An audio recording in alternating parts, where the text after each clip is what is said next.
Today we have with us the IFAD's director, Mr. Ashwani K. Mitthu, and thank you very much, sir, for giving us time. What I want to emphasize is that every 3 years we provide about $110 million for new projects, and this is likely to increase in the future. But what is important to note, this $115 million is IFAD funding. But on top of that, we are also mobilizing co-financing, we call it, by government or other international organizations. So the 115 really is 300 million, because of co-financing it increases. Yeah. So the project value is not 115 million, it's about 300 million. Which institutions are your co-partners? Our main co-financiers are international organizations. In Pakistan, we have had co-financing from the Asian Development Bank, ADB, the World Bank, and also, of course, the government of Pakistan also provides what they call their own contribution to the projects. Okay. Yeah. So these are the main, I would say. AIB is not involved? Not yet, because you see, AIB is a relatively new institution, and their focus is exclusively on infrastructure, and especially big infrastructure. IFAD does not work with big infrastructure. We do infrastructure, but in rural areas, small infrastructure. But sir, these co-financing is on 50-50 basis? Not necessarily. Okay. Not necessarily, but we have a target for ourselves. For every dollar we are committing in the country, we want to mobilize $1.6 to $2 extra. Extra, it means 60-40? Yeah, something like that, yeah. Okay. Sir, you have mentioned about 4 projects. Please mention in which areas and in which sectors especially you are working. So currently the 4 projects are respectively in southern Punjab, in Gilgit-Baltistan, in Balochistan, and the 4th one is in it's a national program. Okay. The National Poverty Alleviation Program. So it covers 23 of the poorest districts. So we have, these are the 4. Now, these are the provinces. Now, what is the nature of these projects? They are basically trying to support smallholder farmers who have very small land or don't even have land. That's our focus, is to focus on small farmers. You provided them grants or loans? So what happens is that through the projects, we provide them access to inputs. We are through our projects, we are constructing small irrigation canals. We are doing capacity building of the communities and farmers organizations. We are particularly making sure that once they produce and have the technologies to produce, to access to markets and value addition. So it's not just production, it's also training them and giving them opportunities for access to markets so that they can sell their produce. One very important thing we have done historically in Pakistan is providing women with access to microfinance. Okay. That is, to answer your question, microfinance for poverty graduation. So not necessarily only linked to agricultural activities, but also other income generating activities. Your co-partner is Pakistani RSPs? No. We are working for the National Poverty Graduation Program. We're working with the PPAF, Pakistan Poverty Alleviation Fund. We're working with them. They are for that particular project. For the other projects, it is the provincial governments. Okay. We work through the provincial governments. They are the ones who are implementing the programs. Sir, one overall holistic view, if we take a holistic view of agriculture sector in Pakistan, there are 2 or 3 main problems, and one of them is the climate change. Very good. And another, our productivity is very low. So how IFAD can help Pakistan to mitigate these two risks? Very good. These are very good questions. So let me give some insights on what we are actually doing. So with some examples. In Southern Punjab project, we have through the projects, we have contributed to introducing innovative technologies for irrigation. So better water management, because there's a lot of drought in southern Punjab. Yes. And especially for rice cultivation. As you know, for rice is a very water intensive crop. So we are helping with better irrigation, water management and irrigation techniques. So the consumption of water. You are helping in drip irrigation? Modern drip irrigation and other types of irrigation, yes. Okay. Yes. But also water conservation more generally, techniques for water conservation at the household level, because even at the household level, by construction of water retention mechanisms from rainwater and all that kind of stuff. Okay. So one project is for water. Yeah, water and irrigation for productivity. Okay. The other one for climate, if I may mention climate, all our projects are climate smart, as we call it, promoting climate smart agriculture. Whether it is in terms of production of agriculture by providing alternative forms of energy. We need to ensure we're doing a lot of biomass, that's very important. Okay. But also, for example, we have supported a lot of livestock sector here. Okay. And making sure that the combination between livestock and pasture management is also appropriate, because livestock, as you know, are responsible for about 15% of the greenhouse gas emissions. Yes. And also by ensuring better breeding of livestock, so that, and giving them better nutrients. Okay. So to reduce the greenhouse gas emissions. This is another example. So these are the kind of things we're doing with for climate change and so what can IFAD also do? We also have a grant window, because these projects are funded through concessional loans to the government. How much you charge? Okay, concessional loans. Pakistan currently is on blend terms. There is I will have to give you the exact figures, but it is like 2% interest with a grace period of 20 years and repayments over 30 years. But I will have to. It's linked with LIBOR? Yes, it is linked with LIBOR, of course. But I'll send you the details by email. So if you want to quote it, I don't want to get the information wrong. Give me exact information on LIBOR. हाँ मैं दे दूँगा. Okay. Because we have that. Okay. And how much is funding is in terms of concessional loan, and how much is the grant? Yeah, so the grant. So for grant, yes. So what I was describing to you earlier, the data, that is concessional loan. The date. $150 million. Yeah. The ongoing portfolio, that's concessional loans. Okay. On top of that, in addition to that, in the last 4 or 5 years, we have about $8 million of grant funding in Pakistan, covering a number of activities. And on top of that 8 million, we also have about 4 or 5 million for COVID response.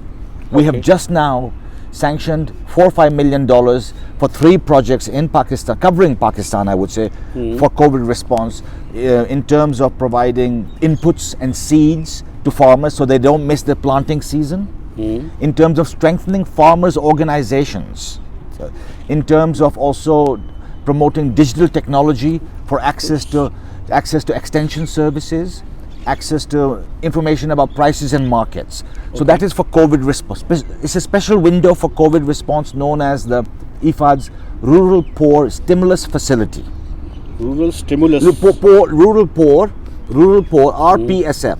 Rural Poor Stimulus Facility. If you can quote that, this is our initiative in 2020 for COVID response. It's a special window for grant funding. Okay. So Pakistan is benefiting from about $5 million for COVID response. And it will be for how many years? Well, for the time being, the facility is for 2 years until the end of 2021. The RPSF is until the end of, and we hope we will overcome this pandemic, all of us together, and we will not need the facility anymore. Okay. But for the facility, our target is to get about $200 million globally. Okay. And then distribute that in different countries. So Pakistan could also be a beneficiary of further funding from this facility. Okay. Now the other grant window, I mentioned to you the $8 million window. IFAD also has what we call a regular grant portfolio. This is about $200 million every 3 years.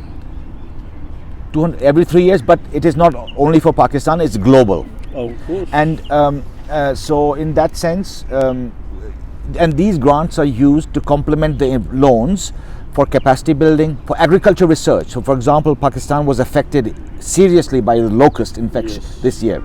So agriculture research in developing locust resistance crop seeds in every crops, in terms of capacity building I mentioned, agriculture research, knowledge and analytic work, policy work. Sir, IFAD supports the GMO based seeds.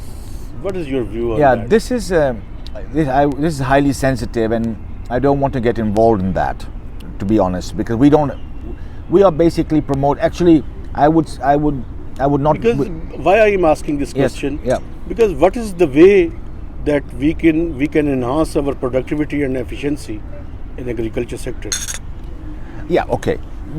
I wouldn't want to speak about the GMO, but I'll tell you at least what IFAD is doing by enhancing productivity is by investing in research, by making sure that we have climate smart varieties, by providing context specific technologies so that we can increase the productivity, by capacity building of farmers to improve the farming systems, better land management. A lot of work is being done on land management, and making sure that we are also doing a lot of work on environmental sustainability to ensure you don't have landslides and ensure soil conservation. So our approach is from that angle to improving productivity. And sir, another thing, because now in Pakistan, and especially after the COVID, we are facing shortages of agriculture products, and because of that, food inflation is on rise, especially the wheat, because we are going to import wheat this time, and sugar and other commodities as well. Yes. So what is because our productivity is almost constant. Yeah. Per acre yield is, when I came into journalism 20 years back, there is no much improvement. Yeah, I know this. This is so what I would say in a broader sense, addressing the issues at the moment. I think government needs to allocate more resources to the agriculture sector, more national budgets to the agriculture sector in general, more investments. This is not happening in Pakistan, but also in other countries. Countries are not investing in agriculture as much as they should do, especially taking into account that a large number of your rural communities, majority of your rural communities derive their livelihoods from agriculture. Of course, 70% are living in rural areas. So the investments by government has to stop, because ultimately, that's number one. The second thing is, we heard this today also, strengthening of agriculture institutions in the country to provide extension support. That is not, the agriculture institutions are still weak in the country, are extremely weak. Whether it's the research departments, whether it's the extension departments, whether it's even the government departments, they need to be strengthened. And sir, another thing, you have mentioned rural poverty, but in Pakistan, there is no latest figures on poverty. The last figures we have of 2016.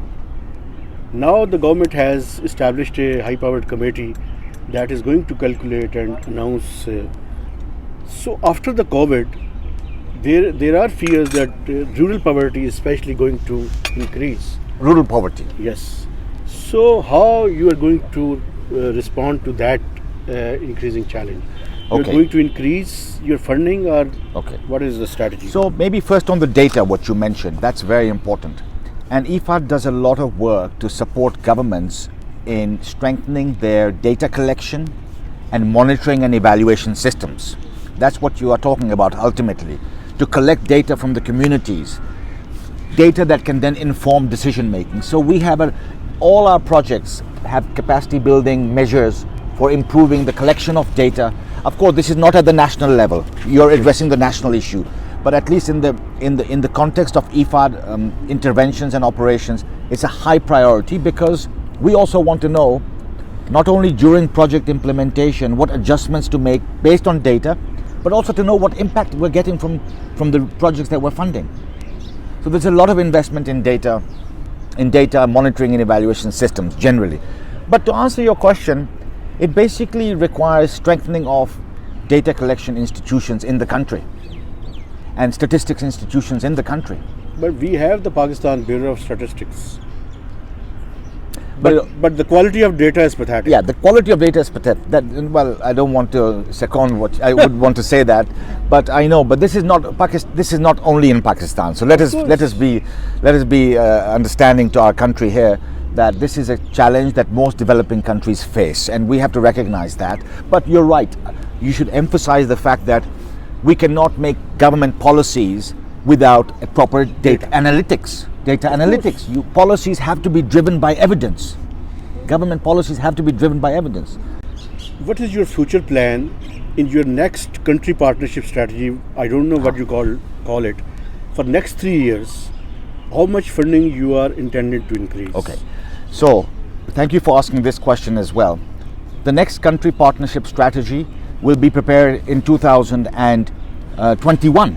So it's a very timely, my visit is very timely at the moment to Pakistan. And so the priorities, I don't want to prejudge what the priorities will be, because we will want to engage with government, federal government, with provincial government, with grassroots stakeholders. But an important thing we're doing, at this moment we're completing an evaluation of our 10 years of our cooperation.